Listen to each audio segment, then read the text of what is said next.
Hello friends, welcome to my YouTube channel IAS gateways. I am Ashish Verma. इस video में मैं detail में बात करूंगा कि हमें ऑब्जेक्टिव क्वेश्चंस की प्रैक्टिस कैसे करनी है और हमारी क्या स्ट्रेटजी होनी चाहिए। जो स्टूडेंट्स कॉम्पिटिटिव एग्जाम्स के लिए प्रिपेयर कर रहे हैं वो जनरली क्या गलतियां करते हैं प्रैक्टिस करते समय क्वेश्चंस की। So I will be discussing complete strategy how to practice the questions in a effective manner. तो सबसे पहले जो भी आप जिस भी एग्जाम के लिए आप प्रिपरेशन कर रहे हो, तो सबसे पहले जो भी आपके पास क्वेश्चंस अवेलेबल हैं उसके 3 सोर्सेज होते हैं।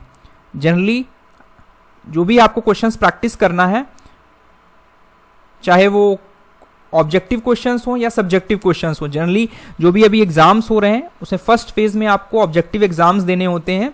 सो जो आपको प्रैक्टिस क्वेश्चंस मिलते हैं वो उसके 3 सोर्सेज हो सकते हैं। एक तो आपका हो सकता है कि जो उस पर्टिकुलर एग्जाम के प्रीवियस ईयर क्वेश्चंस हैं वो आपको करने हैं। दूसरा, या हमारे पास जो भी आप स्टैंडर्ड बुक्स पर्टिकुलर सब्जेक्ट्स के लिए फॉलो कर रहे हो उन स्टैंडर्ड बुक के आपको क्वेश्चंस प्रैक्टिस करने हैं। अगर आप ऑब्जेक्टिव एग्जाम के लिए प्रिपरेशन कर रहे हो तो आपको ऑब्जेक्टिव क्वेश्चंस प्रिपेयर करने हैं। तीसरा सोर्स ये होता है कि बहुत सारी आजकल मार्केट में बुक्स अवेलेबल हैं, जिस भी आप एग्जाम के लिए अपियर होने जा रहे हो उससे रिगार्डिंग जो हमारी स्टैंडर्ड ऑथर की बुक्स हैं जिसमें कलेक्शन ऑफ ऑब्जेक्टिव क्वेश्चंस हैं। जैसे अगर सिविल इंजीनियरिंग की बात करें तो जैसे गुप्ता एंड गुप्ता है, RS खुरमी है, इस तरह की बहुत सारी बुक्स अवेलेबल हैं जिस भी पर्टिकुलर एग्जाम या पर्टिकुलर स्ट्रीम की आप तैयारी कर रहे हो। तो कैसे हमें प्रिपरेशन स्टार्ट करनी है प्रैक्टिस करने की, स्पेशली मैं यहाँ पे कैसे क्वेश्चंस प्रैक्टिस करने हैं उसकी बात कर रहा हूँ। तो जब भी हम क्वेश्चंस प्रैक्टिस करने जाते हैं तो हमें कुछ इंपॉर्टेंट पॉइंट्स का ध्यान रखना है कि हम प्रैक्टिस क्वेश्चंस क्यों कर रहे हैं। तो सबसे पहले इंपॉर्टेंट चीज है कि हमें इस प्रैक्टिस से अपनी एक्यूरेसी इंप्रूव करनी है। हमें न्यूमेरिकल एबिलिटी, क्योंकि जनरली सिविल इंजीनियरिंग एग्जाम्स या जितने भी एग्जाम्स हैं उसमें हमारे न्यूमेरिकल्स पूछे जाते हैं, तो आपको अपने क्वेश्चंस की एग्जाम से पहले प्रैक्टिस करके न्यूमेरिकल एबिलिटी इंप्रूव करनी है। ठीक है, आपको कंसेप्ट्स अपने स्ट्रॉन्ग करने हैं क्वेश्चंस प्रैक्टिस करके, और अपनी वीक एरियाज जो हैं, आपके वीक टॉपिक्स हैं, वीक सब्जेक्ट्स हैं, उनको आइडेंटिफाई करना है और अपनी स्ट्रेंथ्स को भी एनालाइज करना है कि आपकी किन सब्जेक्ट्स या किन टॉपिक्स में कमांड है, बिकॉज उससे आप ये डिसाइड कर पाओगे कि आपको किस पर्टिकुलर टॉपिक या किस पर्टिकुलर सब्जेक्ट पे ज्यादा फोकस करना है। तो जब भी आप प्रैक्टिस स्टार्ट करते हो तो आपको फर्स्ट राउंड ऑफ प्रैक्टिस, मान लो आप प्रीवियस ईयर के क्वेश्चंस आप प्रैक्टिस करना स्टार्ट करते हो, तो फर्स्ट राउंड जब आप स्टार्ट करोगे प्रैक्टिस करने के लिए तो आपको अपने क्वेश्चंस को 3 कैटेगरीज में डिवाइड करना है प्रैक्टिस करते समय। पहली कैटेगरी होगी इजी क्वेश्चंस की।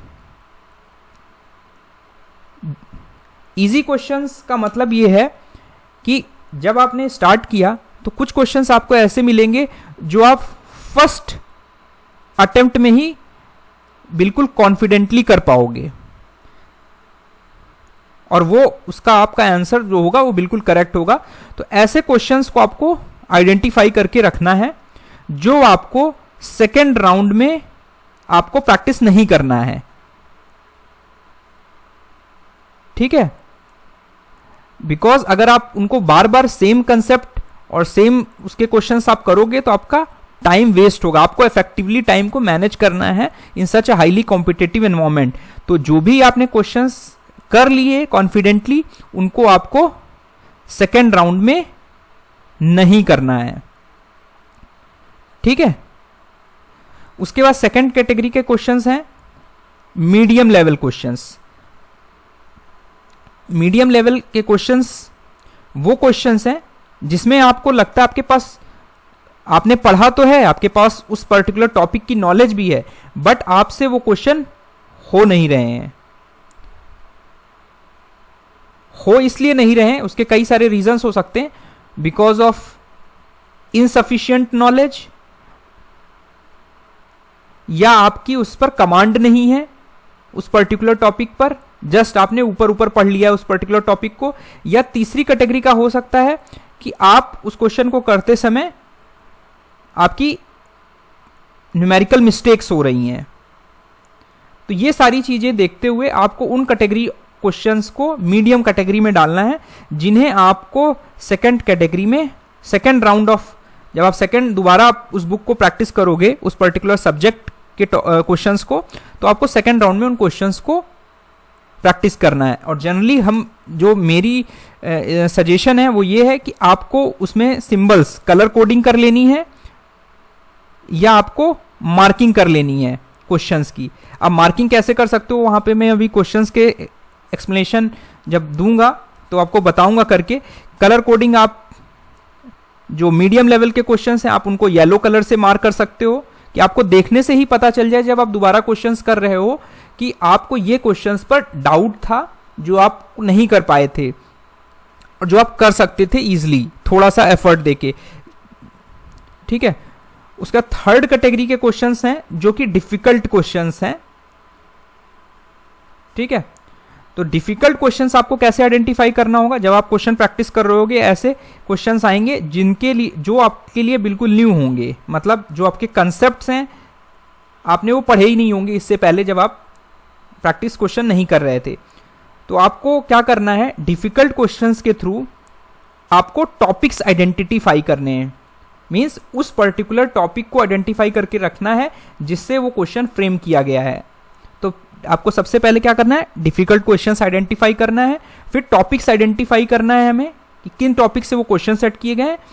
उसके बाद आप जनरली, जो मैं सजेस्ट करूंगा, 3 to 5 to 7 डेज, यानी 1 वीक तक आप क्वेश्चन प्रैक्टिस करोगे और जो भी उस पर्टिकुलर सब्जेक्ट के डिफिकल्ट क्वेश्चन के टॉपिक्स होंगे, जिन्हें मैं डिफिकल्ट टॉपिक्स बोल सकता हूं, वो इजी टॉपिक भी हो सकता है बट वो आपने हो सकता है पढ़ाना हो जिसकी वजह से आप वो क्वेश्चन ना कर पा रहे हो, तो डिफिकल्ट टॉपिक्स हमें आइडेंटिफाई करना है। और एवरी वीक आपको स्टैंडर्ड बुक से आपको कंसेप्ट क्लियर करना है उन पर्टिकुलर टॉपिक्स का। ठीक है, और उसके बाद जब आप सेकेंड राउंड स्टार्ट करोगे तो सेकेंड राउंड में आपको फर्स्ट राउंड जो इजी क्वेश्चंस थे वो प्रैक्टिस नहीं करने होंगे, मीडियम क्वेश्चंस आपको प्रैक्टिस करने हैं। और प्रैक्टिस करते हुए फिर से हमें वही सेम स्ट्रेटजी अपनानी है, पर यहां पर 2 कैटेगरीज में फर्दर क्वेश्चंस रहेंगे जो आप कर पाओगे या नहीं कर पाओगे। तो जो आप कर लेते हो कॉन्फिडेंटली, उनको आप वापस से सिग्रीगेट कर लोगे, वो हमारे इजी कैटेगरी में चले जाएंगे। और जो हमारे ये क्वेश्चंस होंगे जो आप नहीं कर पाए in spite of preparation, because आपने कुछ मिस्टेक कर दी, तो उन मिस्टेक्स को आपको एनालाइज करना है कि आपने गलती क्यों किया उन क्वेश्चंस में, कंसेप्ट की वजह से या आपके पास न्यूमेरिकल आपसे एरर हो रही है। तो ये सारी चीजें आपको during the practice of questions आपको एनालाइज करनी है कि कहाँ आप गड़बड़ कर रहे हो, कहाँ पे आपने क्वेश्चंस के कंसेप्ट्स आपको नहीं पता, कहाँ पे आपको न्यूमेरिकल एरर्स आ रही हैं, कहाँ पर आप क्वेश्चन समझ नहीं पा रहे हो कि क्वेश्चन पूछ क्या रहा है। जनरली देखा गया है कि क्वेश्चन समझने में भी बहुत सारे स्टूडेंट्स को प्रॉब्लम होती है। तो जो मिस्टेक्स आपको एनालाइज करनी है वो आपको नोट डाउन करनी है एक डायरी में,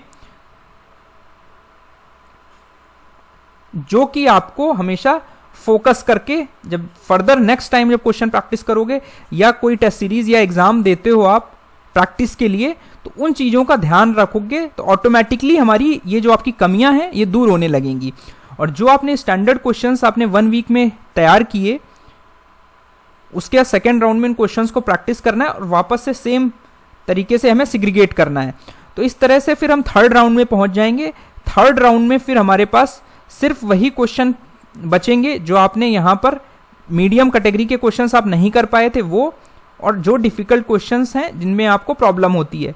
तो यही क्वेश्चंस के कंसेप्ट और उनके प्रैक्टिस आपको करनी है फ्रिक्वेंटली जब तक आप उन क्वेश्चंस में फुली कॉन्फिडेंट ना हो जाओ। और यही वो क्वेश्चंस होंगे जिन्हें आपको एग्जाम से पहले रिवाइज करने होंगे।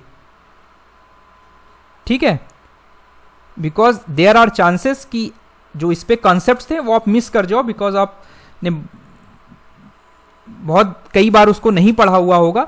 सो आपको वो कॉन्सेप्ट्स रिवाइज करने हैं जो आपको जिनमें प्रॉब्लम होती थी, जो कि आपने M+D फॉर्म में आइडेंटिफाई किया। जनरली डिफिकल्ट क्वेश्चंस को आप रेड कलर से मार्क करके रख सकते हो, या आपको सिंबल्स का यूज कर सकते हो। आप इसको उस क्वेश्चन को स्क्वायर शेप के अंदर बंद कर सकते हो, या जो मीडियम लेवल के क्वेश्चन उनको आप सर्कल से कर, एज पर योर कन्वीनियंस। आप जो भी प्रैक्टिस करोगे आपको कैटेगराइज करना है क्वेश्चंस की। ये सब चीजें करने से आपका सबसे इंपॉर्टेंट चीज ये है कि आपका जो टाइम है वो हमारा बचेगा। आपको टाइम बचाना है, टाइम सेव करना है, और उस बचे हुए टाइम को अपनी दूसरी वीक एरियाज पे फोकस करके अपने को इम्प्रूव करना है।